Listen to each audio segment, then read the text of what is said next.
teacher in the Chicago Public Schools or some other school system? No, I was not a math teacher or anything like that.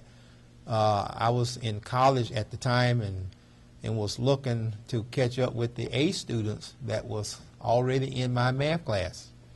And after God gave me this information pertaining to what the highest number you're looking for was, then I used that information to surpass all the other students in my math class. In the end, I was the #1 student in the highest math class that I had to take. Wow. That's great. And that was differential equations. And Oh, yes. A lot of children will say, why is it so important for me to understand math? And I'm sure you run into that every day in your Right. classroom and probably Yes. during your tenure and with working with the school system. What do you say to them? Well, we use math every day. In everything that we do, we have some part of math. And even the simplest thing as $2. You want change back from $2. You need to know how to subtract. If you're going to, someone gives you $2 and you say, well, I'm going to take $1.33 from the $2. You need to know what would be my change back. And if you know how to subtract, then you can do that. You need to know if you have a shorter way of saying, I have $13 and I'm going to give you $5 more. What would 13 times 5 be? You know, a shorter way of saying that. It's a lot of shortcuts that you can take with this, and it's beneficial to the students to know all the basics. I tell my students, once you learn the basics, you can go on, because the basic steps, adding, subtracting, multiplying, and dividing, those are the basics. And once you learn those, you have no problem with the rest of the math. The equations and everything else comes easy. Go ahead, Ron. I'm sorry. how have the school, saying you have to read a class of school over there, how have they improved over the years for the last 10 years after using my book? Okay, I've been there 10 years. Is that Yes. right? Okay, I think we have improved. I'm in the upper grade, the 6th, 7th, and 8th grade, Yeah. and it is very helpful to me, because when they come to me, I'm ready to go on with. I'm not ready to sit down and say, you need to know your multiplication tables. I'm ready to go on into simple equations and negative and positive numbers. And Right. this helps them, because if they know all the fundamentals of that, and it has helped them, it has helped me, because they are ready when they come to me that we can go on into the next level of the steps. And this book has been very helpful. And I thank God for you giving it to us, because go back to a simple page right here, multiplication and division tables. They can go back and they can look over. Sometimes you may need to say, I need to know what 9 times 5 is. And you can go back to that page and see what 9 times 5. Then you can say, I know that. Right. And then I have them to do mental math, 85 times 4. Think of your ones and then your tens. You can't use a book. It's mental, so it has to come from the head. Okay. And this is very good for them. Right. To me, it's helpful.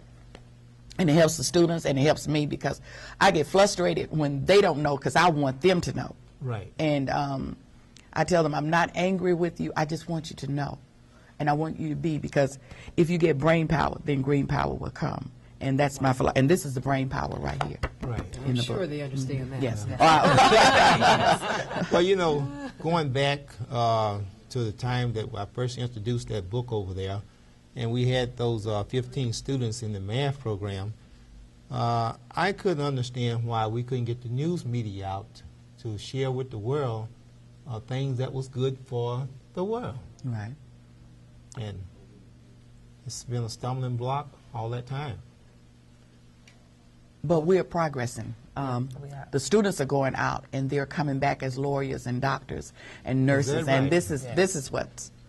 this is how the news is getting out. They're bringing their children back to us, because they are greatly influenced with our teaching that has gone on there, and so they're impressed. So they see. bring their children back, and then their children bring their children. So we just have a young family all together We don't coming wanna back. do that long. Okay. But it's just a family-orientated program, and this has helped.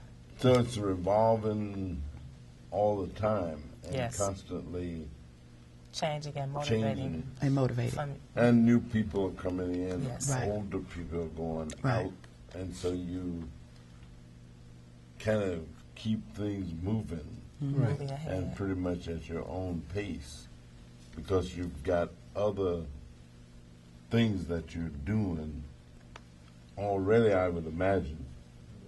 Now, this book is actually used by the school.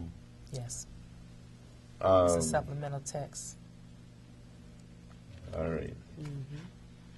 So, the math teacher helped the young people at the school to actually master pretty much this book. Yes. Right. I see. And when that's going on, have you been present, or are you sometimes present, or sometimes you're not present? Well, I haven't been asked to be a part of their program over there. So, Is there a reason for that? The principal chuckles. No.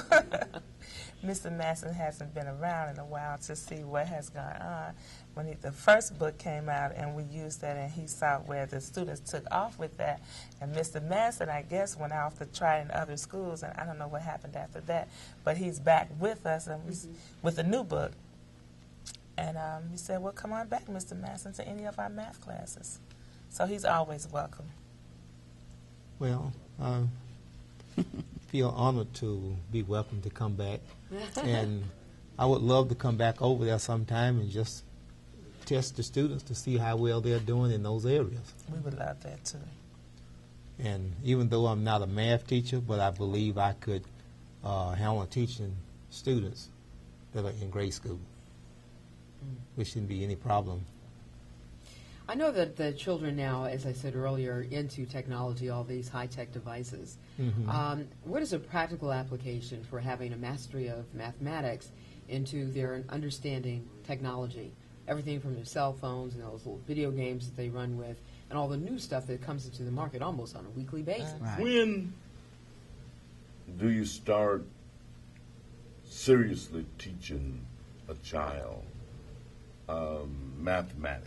I mean, when do you start getting them really attuned to arithmetic or math? As soon as they can say one. As soon as they can say one. We have this little joke. How old are you? When you were first born, how old are you? You know, they say, well, I don't know, but you're one. The first thing you learn how to say a natural number is one. They can't hold up the finger right, but they can kind of hold it up any kind of way.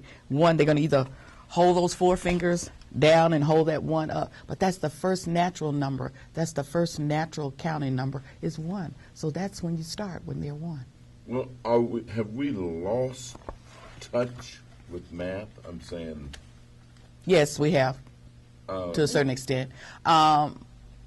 Parents are working parents now, and we really don't have time to go over the basic numbers. When we're at home with them, counting, going up and down the stairs, 1, 2, 3, 4, putting it on the refrigerators, that's one. Putting it on the door, that's one. Labeling everything to let them know that 1, then 2, then 3. We don't have time to do that. And that has hindered a lot with children in learning the basics of math. 1 plus 1 more would give you 2. Okay, you're 1 year old this year. Next year, how old will you be? You'll be 2. So you hold up 2 little fingers. 1 plus 1, and you're still adding right there. 1 plus the 1 would give you 2, but you still have 2 fingers.